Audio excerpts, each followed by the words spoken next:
Chapitre 120 Rapport à la vérité. Dans le monde réparé, le rapport à la vérité ne concerne pas uniquement les faits, l'information ou la connaissance. Il concerne aussi, et peut-être surtout, la vérité de l'être. L'Athénien du monde réparé est invité à être vrai, c'est-à-dire aligné entre ce qu'il est, ce qu'il pense et ce qu'il montre. Le port de masque, qu'il soit adopté par peur, par défense, par intérêt ou par calcul, a longtemps faussé les relations athéniennes. Ces identités jouées ont produit des malentendus profonds, attirant des personnes pour ce qu'on n'était pas réellement, et rejetant d'autres qui auraient été compatibles avec la véritable identité dissimulée. Cette distorsion a rompu le fonctionnement naturel des relations athéniennes.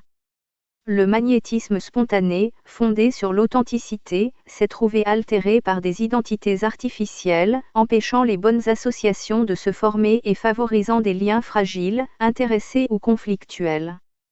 Dans le monde réparé, être vrai devient un acte de responsabilité. Non pour s'exposer sans discernement, mais pour permettre aux relations justes d'émerger naturellement, attirer les personnes compatibles parce que l'on est réellement, repousser celles qui ne le sont pas, sans conflit ni rejet-viol, construire des liens fondés sur la clarté plutôt que sur l'illusion. La force athénienne ne réside ni dans l'isolement, ni dans la division, mais dans les bonnes associations. Celles-ci ne peuvent exister durablement que lorsque la vérité, intérieure et relationnelle, circule librement. Dans ce cadre, la vérité n'est plus une arme, ni un masque supplémentaire.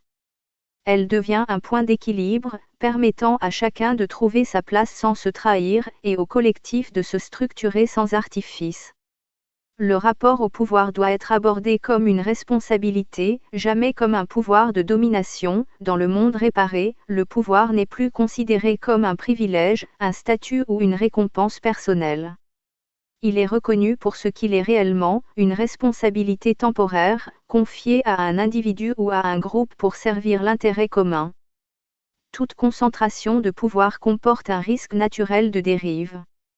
Lorsque le pouvoir n'est pas encadré par la conscience, la responsabilité et le contrôle collectif, il tend à se transformer en domination, en abus ou en confiscation de la parole et des ressources. Le monde réparé repose sur un principe fondamental, le volontarisme. Chacun choisit d'agir, de contribuer et de s'engager par adhésion, et non par contrainte. Dans un système fondé sur le volontariat et la coopération, l'intérêt de tricher disparaît. La tricherie devient alors non seulement inutile, mais incompatible avec le fonctionnement même du collectif. Le pouvoir, dans ce cadre, ne peut s'exercer que dans la transparence. Il ne donne aucun avantage caché, aucun passe-droit, aucune supériorité implicite. Toute tentative de manipulation, de dissimulation ou de tricherie constitue une rupture du pacte de confiance et doit être immédiatement identifiable et corrigée. Exercer une fonction de pouvoir implique, servir plutôt que se servir, agir par adhésion plutôt que par contrainte, décider avec et non contre, accepter la remise en question comme un mécanisme sain de régulation. Le pouvoir n'est jamais une fin. Il est un outil au service d'un projet collectif, destiné à être transmis, partagé ou retiré sans violence lorsque sa mission est accomplie ou trahie. Dans le monde réparé, la véritable autorité ne naît ni de la peur ni de l'opportunisme, mais de la confiance librement accordée, et continuellement méritée, par celles et ceux qu'elle concerne. Dans le rapport au temps, il faut retrouver la juste mesure. Dans le monde réparé, le temps n'est plus perçu comme un adversaire à combattre, ni comme une ressource à exploiter jusqu'à l'épuisement. Il redevient un cadre naturel, nécessaire à la maturation des idées, des relations et des décisions. L'ancien monde valorisait la vitesse, l'urgence et l'instantanéité, souvent au détriment de la réflexion, de la qualité et de la durabilité. Cette course permanente a favorisé des choix précipités, des réactions émotionnelles excessives et des décisions orientées vers le court terme, incompatibles avec un équilibre durable. Le monde réparé reconnaît que tout processus sain demande du temps, le temps de comprendre avant d'agir, le temps de construire avant d'exploiter, le temps de réparer avant de remplacer, le temps de transmettre avant d'accumuler. Le rapport au temps devient alors un acte de responsabilité. prendre le temps nécessaire n'est plus vu comme un retard ou une faiblesse, mais comme une condition de justesse et de cohérence. Cela implique également de distinguer ce qui relève de l'urgence réelle de ce qui relève de l'urgence artificielle, créée par la pression, l'intérêt ou la peur. Savoir ralentir lorsque c'est nécessaire permet de mieux agir lorsque l'action devient indispensable.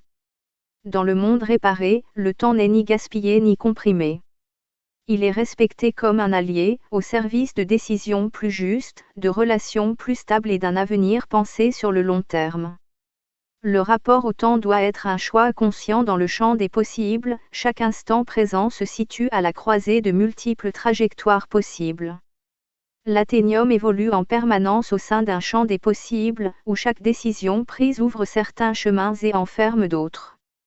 Ce mécanisme rend le temps irréversible, une fois le choix effectué, le chemin parcouru s'inscrit définitivement dans le passé.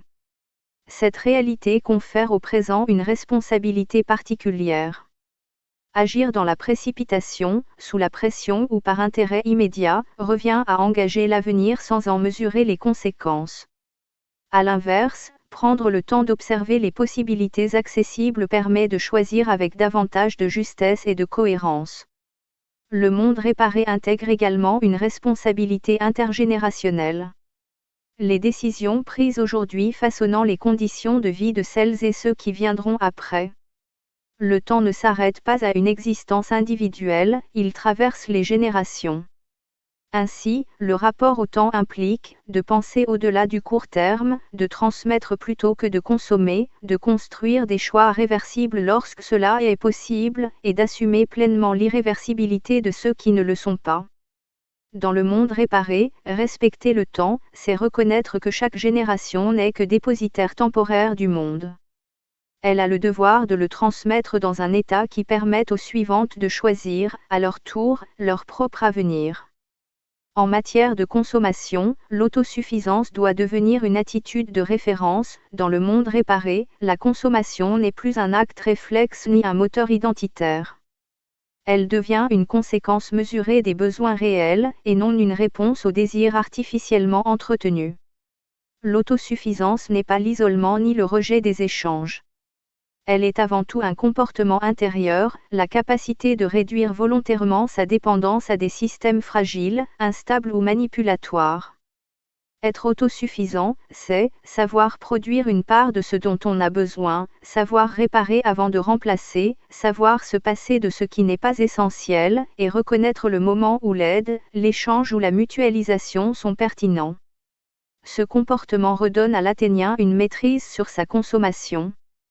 Il diminue la pression sur les ressources, limite les déchets et affaiblit les mécanismes de surproduction fondés sur la frustration et le manque organisé. L'autosuffisance favorise également la liberté. Un individu moins dépendant est moins manipulable, moins soumis aux peurs économiques, et plus apte à faire des choix alignés avec ses valeurs.